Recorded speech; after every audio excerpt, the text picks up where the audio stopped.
சிறகடிக்க ஆசையில் இன்றைக்கி நடக்க போதுன்னு வாங்க பார்த்துடலாம். கிறிஸுக்கு பர்த்டே ஸ்பெஷலாக வந்து பார்த்திங்கன்னா நம்ம மீனா முத்து அவங்க வீட்டுக்கு வராங்க. யாருக்குமே தெரியாமல் ரோஹினி அவங்க வந்து பார்த்துட்றாங்க. வீட்டுக்குள்ளே வரும்போது நம்ம இவங்க 2 பேர் வர்றது பார்த்தோன்னே போய் ஒளிஞ்சிக்கிறேன்னு சொல்லாங்க. அவங்க அம்மா சமாளிக்க பார்க்குறாங்க பையன் 2 கேக் வெட்டும்போது எங்கள் அம்மாவை கூப்பிடுங்க அப்படின்னு சொல்கிறாங்க. அப்புறம் அவங்க ரோஹினோட அம்மா வந்துட்டு ஒரு ஜாடை பண்ணுறாங்க. இவங்கள கூப்பிடுங்க, சித்தி கூப்பிடுங்க அப்படின்னு சொல்லி தசையை திருப்பி விட்டுறாங்க. ஒரு பக்கம் மீனாவுக்கு சந்தேகம் வந்துகிட்டே தான் இருக்குன்னே சொன்னாங்க.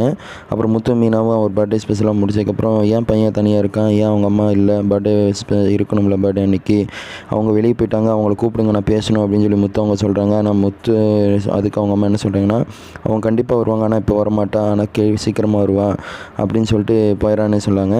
அடுத்து ரோஹினி அவங்க அம்மாவை போட்டு பயங்கரமாக திட்டுறாங்க. நீ எதுக்கு உண்மையெல்லாம் சொல்லிகிட்டு இருக்கேன், தேவையில்லாம் வேலையெல்லாம் பார்த்துட்டு இருக்காத, இதே மாதிரி அவனுக்கு வந்து சந்தேகம் வந்துச்சுன்னா முடிச்சே கட்டிடுவான் அப்படின்னு சொல்லிட்டு இருக்காங்க. இது ஒரு கட்டத்தில் எல்லாம் பேசி முடிச்சுட்டு காரில் போயிட்டு இருக்கும்போது முத்து மீனாவை என்ன சொல்கிறாங்கன்னா, பேசாமல் கிறிஸை நம்மளே வந்து தத்தெடுத்து வளர்த்தலாமா அப்படின்னு சொல்லிட்டு இருப்பாங்க.